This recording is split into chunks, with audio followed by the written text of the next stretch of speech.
Aina hii ya vijana wana mchango mdogo sana katika taifa. Naam, uhali gani mtazamaji, moja kwa moja tuko live bila chenga, na moja kwa moja nimeweza kuwasili eneo hili, na ukiangalia hichi kijiji unaona kabisa kimeandikwa Bigwa, na kwa wasiojua hapa ni wilaya ya Mkuranga huku Pwani, na hii ni safari ya kuelekea mkoani Mtwara huko Masasi huko ndio nakoelekea, ndo route ya raundi hii ndo naelekea huko Mtwara. Kwa hiyo tua hii watu wa huku kusini mjiandae, ripota wa mchongo nakuja nikiwa live bila chenga. Kwa hiyo taarifa njema ni kwamba sasa hivi wakati naelekea huku Mtwara Masasi, basi napita kila kijiji kwa sababu nina gari yangu, nimetembea na gari yangu private. Kwa hiyo kila kijiji napita, nasikiliza kero za wananchi, halafu mimi kama ripota wa serikali ambaye nimeweza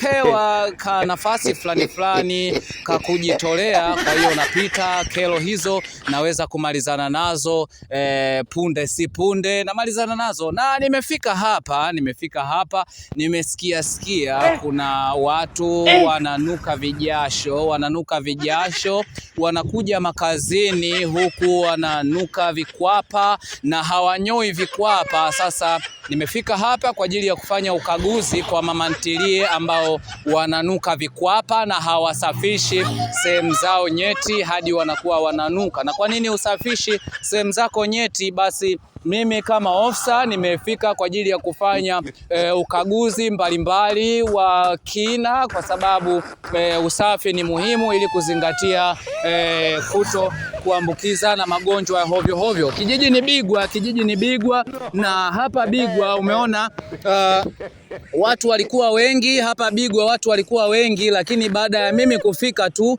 wananchi wote wamekimbilia huko majumbani kwao kwa sababu ya uoga, wameniogopa, wengi wanatetemeka. Hata ukiwaangalia wananchi hapa wengi wao ni wanyonge, wanatetemeka baada ya kuniona. Na nimefika hapa, ukaguzi ni mmoja tu. Kuna wengine wanafanya biashara mbalimbali, wanauza migahawa, wanauza mamantilie, wanafanya biashara hizo, halafu hawajisafishi sehemu zao nyeti. Sehemu za siri zinakuwa chafu, unaamka huogi, sehemu za siri chafu, unakuwa unanuka. Na baada ya hapo nitakapofika nadhani nitakapofika Kimanzichana kule nitaenda kukagua daladala, wale makondakta ambao hawanyoi vikwapa alafu wanakuwa wananuka. Umeona kama hivyo bodaboda wanaondoka nduki, ni uoga. Nikifika tu bodaboda wanaondoka nduki, wanakimbia kama hao wanakimbia. Operesheni yangu moja tu ni kwamba kwa nini watu hawasafishi sehemu zao nyeti. Na ukishamaliza hata chombo, ukishamaliza manake unakiosha kinakuwa safi. Sasa chombo chochote ukikitumia alafu usipokiosha kinakuwa kichafu. Kwa hiyo kuna watu wanamaliza masuala yao ya kufyonzana halafu hawasafishi nyeti zao, manake wanaanza kunuka. Kuna bodaboda wengine wanakuwa wananuka jasho, hawanyoi vikwapa. Sasa mimi nimefika hapa kwa ajili ya kufanya operation nzito kweli kukagua. Na mtazamaji, unaona niliweza kwenda pahala nikatufuliwa, ndio maana wakachana ili koti langu ili wakanitufua. Mimi nilikuwa nasema mimi ni mkaguzi tu ambaye nimepewa kwa ajili kujitegemea, lakini watu wakawa hawaniamini, kwa hiyo wakanitufua.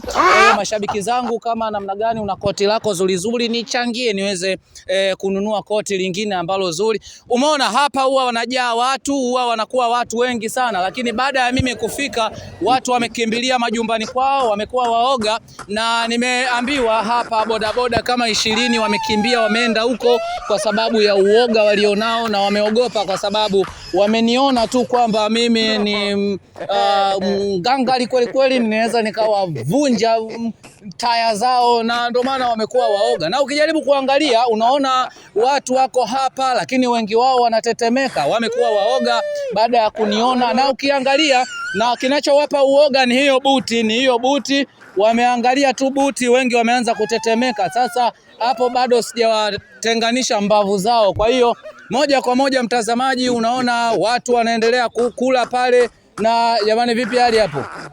Kama kawaida. Naona mpo.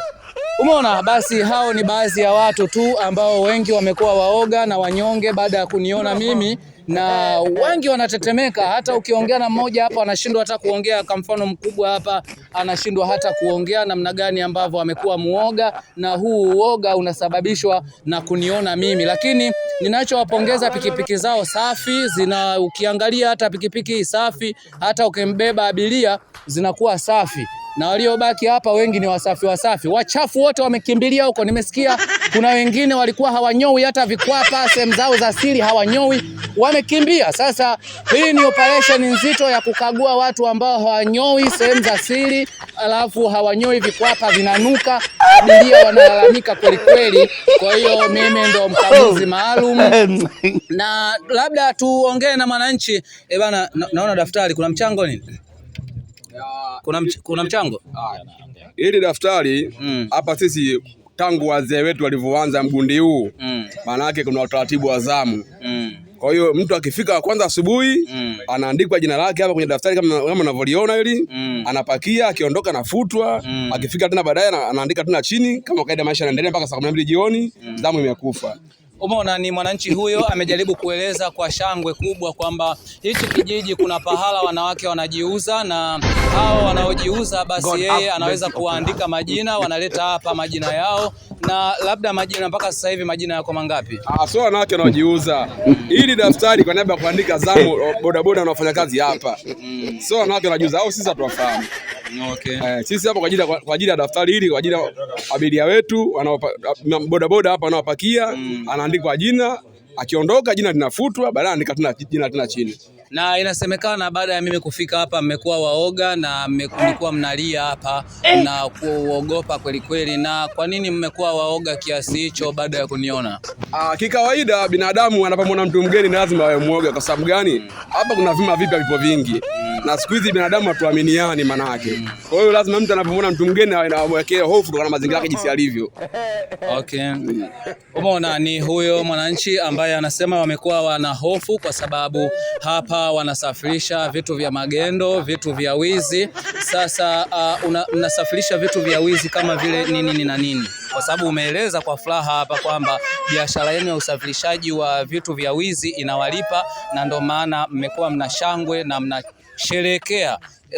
Mnasafirisha vitu gani na vitu gani? Sio kusafirisha vitu vya wizi. Hapa sisi kuna pikipiki mpya nyingi. Kwa hiyo tunakuwa na hofu mtu za wizi. Sio za wizi. Pikipiki zipo rasmi, zina plate number, TRA unazijua, zimesajiliwa, fresh kila kitu, maisha yanakwenda. Okay, sawa. Mnalipia LATRA labda? Fresh. Kwa hiyo hakuna anayedaiwa na LATRA.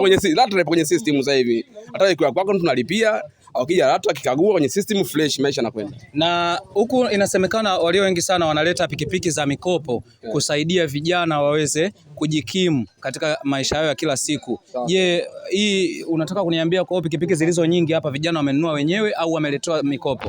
Zilizo nyingi hapa kusema kweli vijana wenyewe, yani mabosi na tuwezesha yani. Okay. Kwamba ni za mikopo tunasema yani. Baada muda kadhaa endesha, ukishamaliza mkataba wako, maisha yanakwenda. Na mabosi hao mnakuwa mnafahamiana nao au mabosi wametoka mjini au kampuni zimetoka mjini? Yaani mabosi kikawaida wengine wanafahamiana nao, wengine manake mtu anakudhamini manake. Nazungumzia kampuni ya watu. Okay. Ambao kampuni ambayo ipo Mwenge na Tandika. Na wewe ni dereva bodaboda sio? Mimi ni bodaboda hapa. Kwa nini daftari hili linakaa kwako na sio kwa mtu mwingine? Maana ile daftari sio linakaa kwangu. Maana mimi ni mtu wa mwisho. Okay. Nishapakia, nimeondoka kwa nimerudi kwa mimi ndo mtu wa mwisho. Kwa hiyo nahakikisha anayeondoka nafutwa, anayekuja namwandika. Baada ikifika zamu yangu kupakia napakia, daftari anachukua mtu mwingine. Kwa hiyo imekuwa kama bahati mimi daftari kunikutana nao mimi.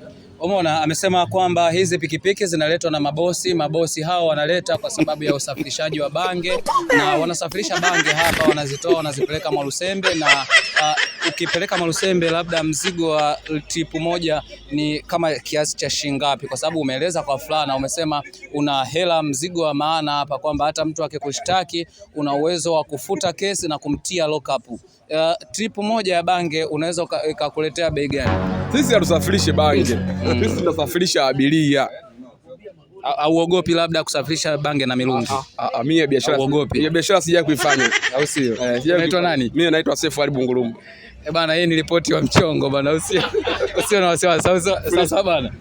Nipe 5 ndugu yangu. Fresh pamoja. Nikajua ni mchango na sisi tuchangie kidogo. Hamna, sio mchango. Umeona kameramani simama huku, umeona basi hao ni kikundi cha ombaomba ambao wamejitokeza hapa baada ya kusikia mimi nimefika, na ndio maana wameweza kusogea kwa wingi kuweza kuniomba msaada. Na mimi nimemwambia sina kitu, na kama huyu mheshimiwa anasema ametoroka tu asubuhi, hata watoto hawajala, amekimbia na amemtia kibao mke wake alivyotaka kuomba hela ya matumizi. Bana, nashukuru sana ndugu yangu. Poa, haina shida. Bana, endeleeni kupambana, si unajua? Haina shida, tupo pamoja. Au sio? Haya, mheshimiwa rais anawatakia mema, kwa endeleeni kupambana. Haya, poa, kila laheri na nyinyi pia. Au sio? Kuna wauza migahawa, nasikia kuna wengine wametoka kunyanduliwa, wanafika wananuka vikwapa, vikwapa hawanyoi, wanafika wanaanza kuhudumia watu. Hii kero unaionaje wewe? Mimi nasema kwanza nashukuru kwa hapa sisi kero hiyo hapa hamna.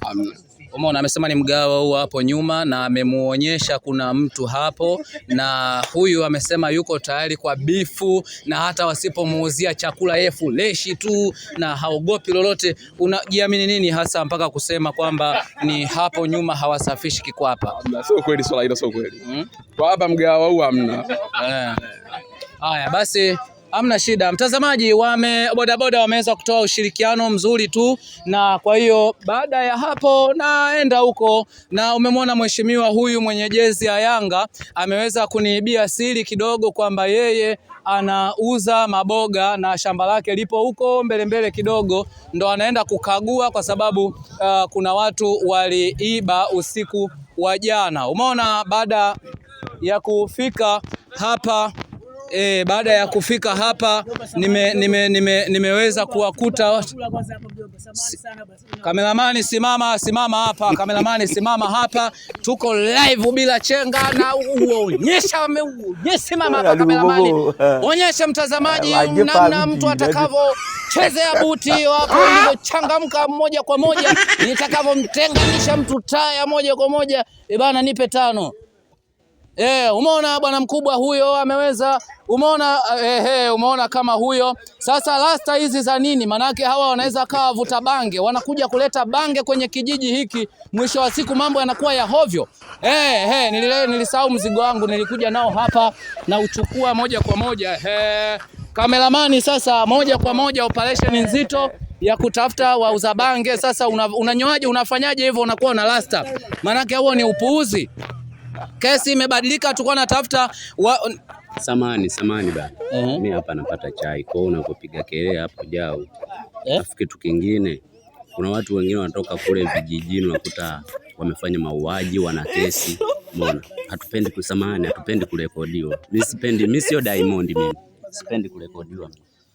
Umeona, basi zoezi letu la kutafuta mtuhumiwa limeweza kukamilika. Ni mtuhumiwa huyo unayemwona mbele yako, ana kilogramu 2 za bange. Kwa hiyo na hapa yanakula. Umeona hata huyo binti naye hamna lolote, ni kama malaya tu kinakula hapo. Wamekula na huyu bwana, na kwa nini hawataki kuonekana kwenye kamera? Kitu gani kibaya ambacho wao wanajificha? Sasa moja kwa moja niko live bila chenga.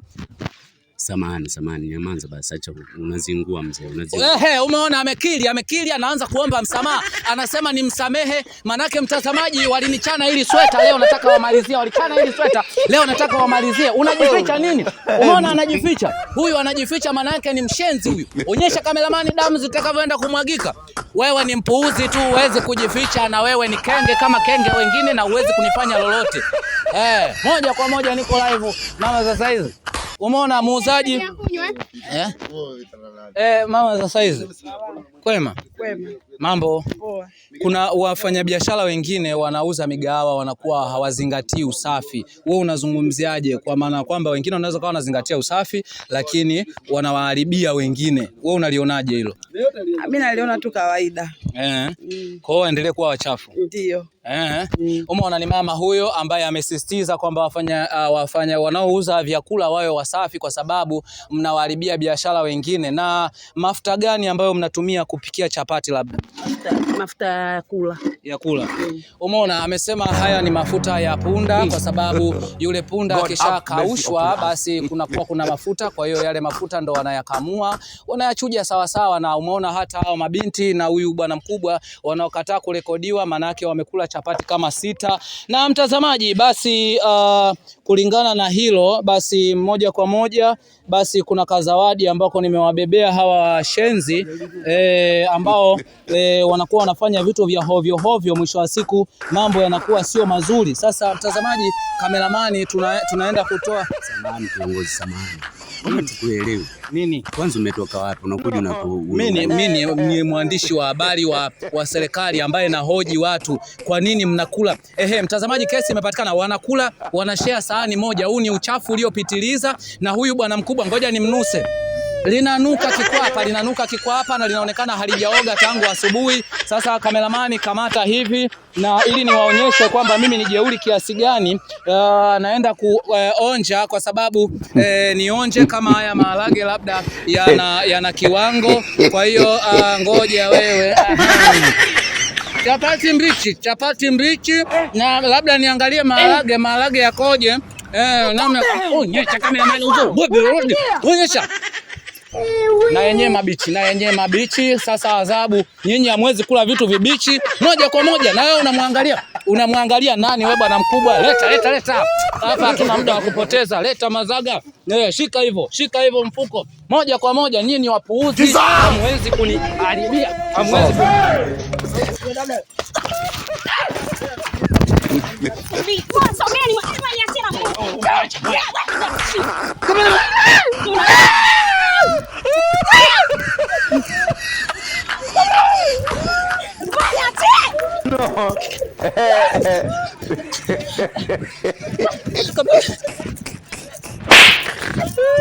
Kameramani uko wapi mshetu?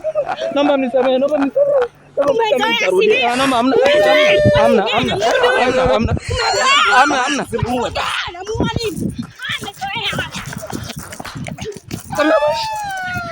Basi naomba nisamehe.